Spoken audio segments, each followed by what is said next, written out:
Hello everyone. Idioms and phrases. Today will be the last class.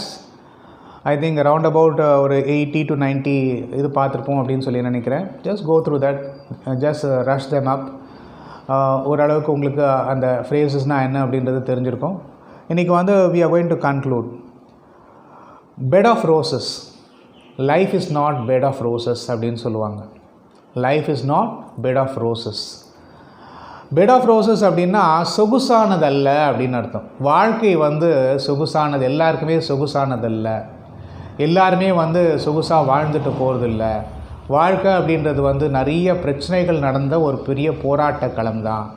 அந்த போராட்டத்தில் வந்து நிறைய பேர் வந்து பிரச்சனையை எதிர்த்து ஃபேஸ் பண்ணி ஜெயிச்சு சாதித்து பெரிய பேரும் புகழும் சம்பாதிச்சிருக்காங்க. சில பேரோட வாழ்க்கை வந்து ஆரம்பத்துலேருந்தே நல்லாயிருக்கும், அவங்க எண்டிங்கும் நல்லாயிருக்கும். அது வந்து அவங்க வாங்கி கொண்டு வந்த வரம். அவங்களுக்கு வந்து கஷ்டம்னே தெரியாமே வாழ்ந்துட்டு போயிடுவாங்க.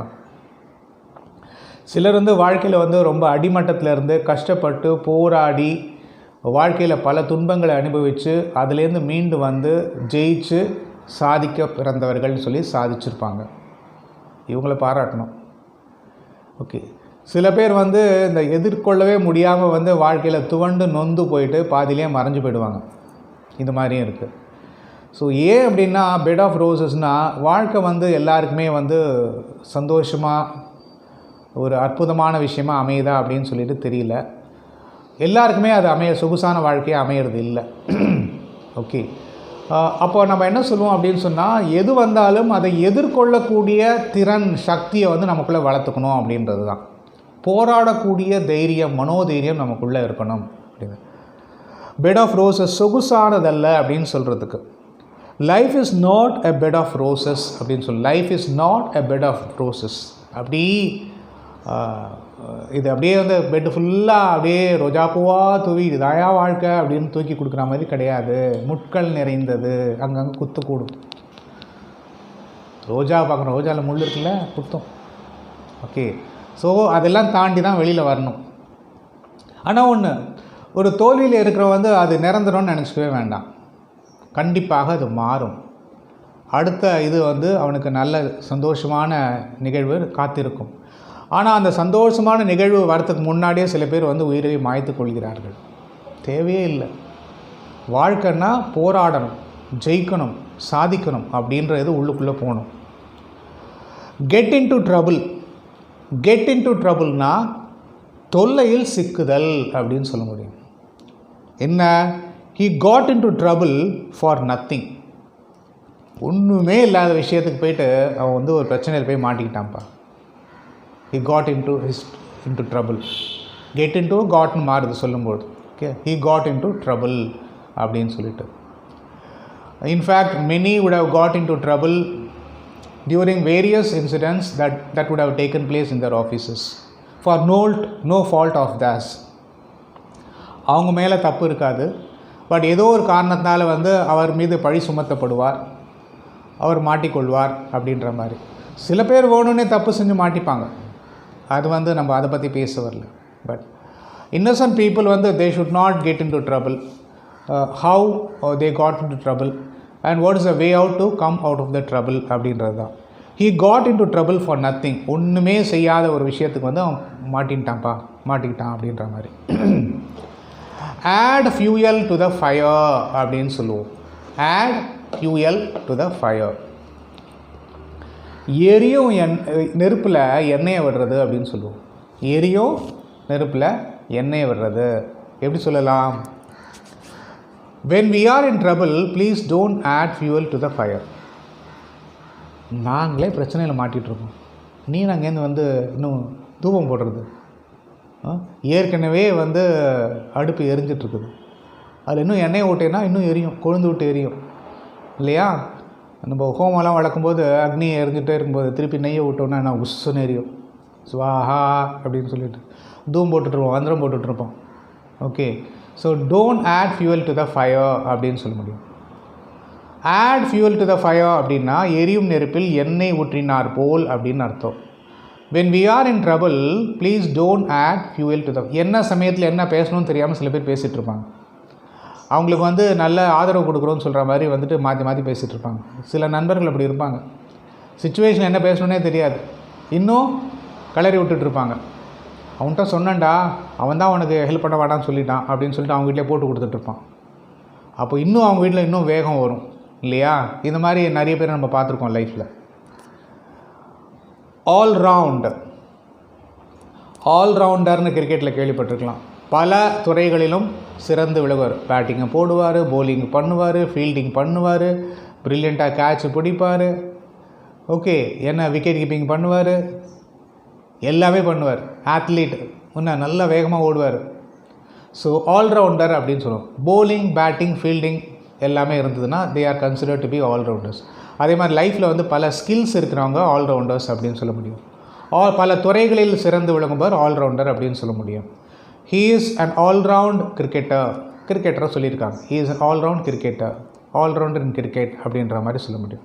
நம்ம கிரிக்கெட்டில் ஆல்ரவுண்டர் முன்னாடி யார் சொல்லியிருந்தோம், கபில் தேவை சொல்லிட்டு இருந்தோம். கபில் தேவுக்கு அப்புறம் தேடிட்டுருக்கோம், இன்னும் யாரும் ஆள் கிடைக்கல, ஆல்ரவுண்டர்னு சொல்லிகிட்ருக்கோம். To keep pace, to keep aloof. To keep aloof அப்படின்னா ஒதுங்கி இருத்தல், அவர் தனிமைப்படுத்தி கொள்ளுதல், தனியாக இருக்கிறது, ஒதுங்கி இருக்கிறது அப்படின்னா. It is best to keep aloof from politics these days. Yes, அரசியல்லேருந்து தூராக ஓடி போய் ஒதுங்கி நமக்கும் அதுக்கும் சம்மந்தம் இல்லைன்னு இருக்கிறது, அதுக்கு நமக்கு தேவையில்லைன்னு ஒதுங்கி இருக்கிறது, இட் இஸ் ஆல்வேஸ் பெட்டர். அரசியல் அப்படின்னு சொல்லுவாங்க, அதுக்குள்ளேயே நம்ம போக வேண்டாம். ஓகே, நம்ம அலூஃப் பற்றி பேசுகிறோம் இப்போது. டு கீப் அலூஃப்னா ஒதுங்கி இருத்தல் அப்படின்னு அர்த்தம். It is best to keep aloof from politics these days. இந்த காலகட்டத்தில் வந்து நம்ம அதிலிருந்து அரசியல்லேருந்து ஒதுங்கி இருக்கிறதுன்றது இட் இஸ் ஆல்வேஸ் குட் அப்படின்னு சொல்கிறோம். இன் கோல்டு பிளட். இன் கோல்டு பிளட்னா கருணை இல்லாமல்னு அர்த்தம். கோல்டு பிளட்டட் மர்டர் அப்படின்னு கேள்விப்பட்டிருப்பீங்க. கருணை இல்லாமல் கொலை பண்ணுறது அப்படின்னு அர்த்தம். அதுக்கு வந்து ஒரு இது கூட சொல்லுவாங்க, he committed the murder in cold blood. கருணை இல்லாமல் அவனை கொண்டுட்டாங்க அப்படின்ற மாதிரி. கருணையே காட்டல, டக் டக் டக்னு ஷூட் பண்ணிடுறது. டெரரிஸ்ட்லாம் அப்படி தான். இட்ஸ் ஸோ ஹேப்பன்ட் இன் பாம்பேயில். அந்த இது பெரிய ஹோட்டல் வந்து உள்ளுக்குள்ளே டெரரிஸ்ட் போகும்போது அங்கே ஒரு லேடி வந்து ஷி வாஸ் ப்ரெக்னென்ட் இட் சீம்ஸு. அவங்க ப்ரெக்னென்ட்டு எல்லாமே டெரரிஸ்ட் உள்ளே வந்துட்டாங்க. அவங்க என்ன பண்ணுறாங்க, அவங்க நான் ப்ரெக்னெண்ட்டாக இருக்கேன், என்னோடய குழந்தை எனக்கு வேணும், என்ன இது பண்ணுன்னு சொல்லிவிட்டு அழுன்னு மண்டிட்டு அவன்கிட்ட கெஞ்சுனாங்க. டெரரிஸ்ட்டுக்கு எப்போதுமே அவங்க எப்படின்னு சொன்னால், யாராவது கெஞ்சினா, யாராவது ரொம்ப கோழையாக இருந்தாங்கன்னா பிடிக்காது, உடனே சுட்டுருவான். இமீடியட்டாக ஷூட் பண்ணிட்டான் அந்த பொம்பளையை. She died on the spot அப்படின்னு சொல்லிட்டு நம்ம நியூஸ் கேள்விப்பட்டோம். ஸோ இது எதனா அப்படின்னு சொன்னால், கொஞ்சம் கூட கருணை இல்லாமல் பண்ணுறவங்க அப்படின்ற மாதிரி சொல்ல முடியும். அவங்களுக்கு வந்து இதெல்லாம் இன்னும் தெரியவே தெரியாது, ரத்தம் ஃபுல்லாக கொலைவெறி தான் இருக்கும் அவங்களுக்கு. Okay, so he committed the murder in cold blood அப்படின்ற மாதிரி, கருணை இல்லாமல் பண்ணிட்டான். இன் கோல்டு பிளட்னா கருணை இல்லாமல் அப்படின்ற மாதிரி சொல்ல முடியும். Bread and butter. Bread and பட்டர்னால் சாப்பாட்டிற்காகன்னு அர்த்தம். பிரெட் அண்ட் பட்டர்னா இந்த ப்ரெட்டு அந்த பட்டர்லாம் கிடையாது, சாப்பாட்டிற்காக அப்படின்னு அர்த்தம். Everybody struggles for bread and butter. எல்லாரும் சாப்பாட்டிற்காக தான் கஷ்டப்படுறாங்க. ஓகே, எல்லாரும் உணவிற்காக தான் கஷ்டப்படுறாங்க. நம்ம உழைக்கிறது எதுக்கு, சாப்பிட்றதுக்கு.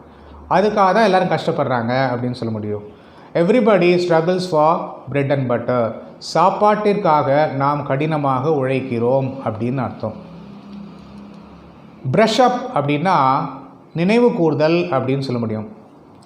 ஒரு சாப்டரை வந்து திருப்பி அகெயின் இன்னொரு வாட்டி போய் பார்க்குறது இல்லையா, ரிவைஸ் பண்ணுறது ப்ரஷ் அப் பண்ணுறோம் அப்படின்னு சொல்ல முடியும். Let us brush up this chapter once again. இந்த சாப்டரை இன்னொரு வாட்டி ப்ரஷ் அப் பண்ணுறேன், ஏற்கனவே பார்த்துருக்கோம் நம்ம, திருப்பி ஒரு வாட்டி சொல்கிறேன் அப்படின்னு சொல்கிறது. ஸோ ப்ரஷ் அப்னா நினைவு கூர்தல், ரீகேப்சுலேஷன் சொல்லுவோம் நம்ம. கேசல் இன் த ஏர். ஆகாய கோட்டை, காற்றுல கோட்டை கட்டுறது. கேசல் இன் த ஏர் அப்படின்னு சொல்ல முடியும். நடக்க முடியாத விஷயத்துக்கெல்லாம் நடக்கிற மாதிரி பாவனை பண்ணி யோசிப்பாங்க இல்லையா, கற்பனை கோட்டை, அதான் castle in the air. Most of the youth build castle in the ஏர். அதாவது நிறைய பேர் வந்து மனக்கோட்டை, மனசில் பெரிய கோட்டை கட்டுறாங்க. ஓகே, அந்த கோட்டை வந்து நிறைவடையுமா நிறைவடையாதுன்றது அவங்கள தான் கேட்கணும். நடக்கக்கூடிய விஷயங்களாக இருந்ததுன்னா அது வந்து மனக்கோட்டைன்னு சொல்ல முடியாது. அது வந்து ஒரு வில் பவர் இருக்குது, சாதிச்சு வழிணும். நடக்கவே முடியாத விஷயத்துக்கு வந்து அவங்க பண்ணினாங்கன்னு சொன்னால் that is building what you call castle in the air அப்படின்னு சொல்ல முடியும். Most of the youth build castle in the ஏர். சினிமாவுக்கு ஓடி வராங்க. அங்கே ஏதோ ஒரு பையனை கேட்குறோம், நீ என்னப்பா என்ன இது பண்ண? இல்லை சார், எனக்கு வந்து இதில் ஆர்ட்ஸில் நல்ல இன்ட்ரெஸ்ட் இருக்குதுன்னு சொன்னாங்க சார், அதனால் வந்துட்டேன். என்ன பண்ணிட்டு இருந்த முன்னாடி? என்ன? ஆமாம் சார், இது பிஏ சேர்த்து விட்டாங்க சார் அப்படின்னு சொல்லிட்டு, பேச்சுலர் ஆஃப் ஆர்ட்ஸ். அது அப்புறம் தான் எனக்கு தெரிஞ்சது அந்த ஆர்ட்ஸ் வேறு, சினிமா ஆர்ட்ஸ் வேறுன்னு சொல்லி தெரிஞ்சுது சார். அப்புறம் எனக்கு அது பிடிக்கவே இல்லை சார், அதனால் சினிமாவில் ஜாயின் பண்ணணும்னு சொல்லிட்டு இங்கே சென்னைக்கு ஓடி வந்துட்டேன் சார். இங்கே வந்து இப்போது நடிக்கிறதுக்கு வந்து சான்ஸ் கேட்டுட்ருக்கேன் சார், பெரிய நடிகராக வரணும்னு நினச்சி ஒரு ஆசை இருக்குது சார் அப்படின்னு சொல்லிட்டு. பட் அதற்கு எப்படின்னு சொல்லி தெரியல. இதுக்கு வந்து நமக்கு ஆன்சர் கொடுக்க முடியாது. அவர் வந்ததோட தீவிரம் ஒரு வெறி எந்த லெவலில் இருக்கோ அதை பேஸ் பண்ணி தான் அவருக்கு நடக்க போகுது. பட் மனக்கோட்டை அப்படின்ற நிறைய பேர் சினிமாவில் நடந்தால் பெரிய ஆளாக இல்லைன்னு நினச்சிட்டு நிறைய பேர் வந்து ஏமாந்து நிறைய பேர் எங்கேன்னு காணாமே போயிருக்காங்க. அந்த மாதிரி சுச்சுவேஷன்ஸும் இருக்குது. ஸோ அவங்க கேர்ஃபுல்லாக இருக்கணும் அப்படின்றது தான். நம்ம டிமோட்டிவேட்லாம் பண்ணலை. யாருக்கு அது கொடுப்பன இருக்கோ கண்டிப்பாக அவங்க ஆக போகிறாங்க. பட் நம்ம ஃபேமிலியை பார்க்கணும். ஃபேமிலியில் எப்படி இருக்காங்க, அப்பா அம்மா எப்படி இருக்காங்க, அவங்க கஷ்டப்பட்டுருக்காங்களா, அவங்களுக்கு சப்போர்ட் பண்ண முடியுதா, நம்ம வந்து இந்த இடத்துல வந்து உட்காந்துட்ருக்கோம், நம்ம அவங்கள்ட்ட பணத்தை வாங்கி செலவு பண்ணிகிட்ருக்கோம் அப்படின்ற எண்ணம்லாம் இருந்ததுன்னு சொன்னால் அதுக்கு உண்டான ஒரு தீர்வுகள்லாம் எடுத்துகிட்டு அதுக்கப்புறம் அவங்க இந்த சினிமா என்ட்ரன்ஸுக்கு கொடுக்கறதுக்கு போகலாம். Okay, most of the youth build castle இந்த ஏர் பார்த்தோம். டு குக் அக்கௌண்ட்ஸை குக் பண்ணுறது வந்து போலியாக க்ரியேட் பண்ணுறது, அங்கங்கே மாற்றங்கள் பண்ணுறது. டு குக் அக்கௌண்ட்ஸ், குக்குனா சமைக்கிறது கிடையாது, அங்கங்கே அட்ஜஸ்ட்மெண்ட் பண்ணுறது. ஒரு என்ட்ரி இருக்குது, அந்த என்ட்ரியை வந்து வித் மேலிஃபைட் இன்டென்ஷன்ஸ் வந்துட்டு இதை இங்கே தப்பு இங்கே சேஞ்ச் பண்ணலாம், இங்கே சேஞ்ச் பண்ணலான்னு சொல்லிவிட்டு ஃபிகர்ஸை சேஞ்ச் பண்ணி ஒரு குக்கப் பண்ணுறதுன்னு சொல்லுவோம். Okay, that is being done here. என்ன சொல்கிறான்? Usually dishonest businessmen cook accounts. நேர்மையற்ற அதாவது பிஸ்னஸ் பீப்புள், பிஸ்னஸ் பண்ணக்கூடிய ஆட்கள் வந்து, நேர்மையற்ற பிஸ்னஸ் பண்ணக்கூடிய ஆட்கள் வந்து இந்த மாதிரி வந்து அக்கௌண்ட்ஸ் எல்லாம் வந்து மாற்றி இன்கம் டேக்ஸ் டிபார்ட்மெண்ட்டை ஏமாத்துறதுக்கு ட்ரை பண்ணுவாங்க அப்படின்ற மாதிரி சொல்கிறாங்க. ஓகேயா? கட் ஷார்ட், சுருக்கமாக கட் ஷார்ட் பண்ணிட்டு வருதுன்னா ஒரு விஷயத்தை பாதியில் கட் பண்ணிவிட்டு வெளியில் வந்ததுன்னு நம்ம சொல்லுவோம் சாதாரணமாக. அதே மாதிரி வந்து ஒரு மீட்டிங்கில் பேசிகிட்டே இருக்கார், நிறைய பேசணும்னு நினைக்கிறாரு, ஆடியன்ஸோட பல்ஸ் பார்க்குறாரு, ஆடியன்ஸ் வந்து ரெஸ்பான்சிவாக இல்லை, சரியாக கேட்கல அப்படின்னா பிஸ்னஸை ஸ்பீச் வந்து பாதியிலே கட் பண்ணிவிட்டு போதும் அப்படின்னு சொல்லி நிறைய பண்ணிவிட்டு வெளியில் வந்துடுறது அப்படின்ற மாதிரி சொல்ல முடியும். Please cut short your speech. பாருங்கள், இங்கே வந்து ப்ளீஸ் கட் யுவர் ஸ்பீச் ஷார்ட்னு இருக்குது, cut short your speech. Okay, doesn't matter. சீக்கிரமாக பேச்சை குறைச்சிக்கோங்க சார், ஏன்னா மக்கள்லாம் ரொம்ப அடுத்த லஞ்சுக்கு போகணுன்னு சொல்லிட்டு இருக்காங்க, சீக்கிரமாக வேலையை முடிச்சுக்கோங்க, சீக்கிரமாக பேச்சு முடிச்சுக்கோங்க அப்படின்னு சொல்கிற மாதிரி. Safe and sound, safe and சவுண்ட்னா பத்திரமாக அப்படின்னு அர்த்தம். Your money is quite safe and sound here. Your money is safe and sound in our bank. உங்கள் பேங்க்கில், எங்களோட பேங்க்கில் வந்து உங்கள் மணி வந்து சேஃப் அண்ட் சவுண்டாக இருக்கும் அப்படின்னா பத்திரமாக இருக்கும் அப்படின்னு அர்த்தம். ஓவர் அண்ட் ஓவர் அப்படின்னா திரும்ப திரும்ப அப்படின்னு அர்த்தம். ஓவர் அண்ட் ஓவர்னா திரும்ப திரும்ப. I have told him the same thing over and over. நான் அவனுக்கு வந்து இதை பற்றி திருப்பி சொன்னேன் அப்படின்ற மாதிரி சொல்ல முடியும். அவன் சொல்கிறது கேட்கலப்பா, but I have told him about this over and over. நான் திரும்ப அவன்கிட்ட சொன்னேன் அப்படின்ற மாதிரி சொல்ல முடியும். ஸோ இடியாம்ஸ் அண்ட் ஃப்ரேசஸ் அப்படின்றது இதோட முடியுது. இது நல்லா பார்த்துருப்பீங்க. அடுத்த கிளாஸில் வந்து இன்னும் கொஞ்சம் டிஃப்ரெண்ட்டாக நம்ம ப்ராவப்ஸ் வேணால் பார்க்கலாம் அப்படின்னு நினைக்கிறேன். என்ன மாதிரி ப்ராவப்ஸ்லாம் வருதுன்னு சொல்லிட்டு plenty of things we are going to see. It depends upon the response you give, and also I request you all to forward this particular to many of your friends and many of your groups so that others will also be benefited. So அந்த benefit வந்து மற்றவங்களுக்கும் கிடைக்கட்டும் அப்படின்ற ஒரு எண்ணத்தில் தான் இதை சொல்லிகிட்ருக்கோம். You can all see that I am not a big shot. I can't say I am that much fluent in English, but still I just want to impart whatever knowledge which I have acquired from my tutors. Okay, so I just want this to get spread among the other students who thoroughly deservingly needs this. Okay, so that is the ultimate idea of giving this particular class, and I hope it will serve the purpose அப்படின்னு சொல்லி நினைக்கிறேன். So we'll meet in the next class. Thank you. Until then, it's bye from Venkat.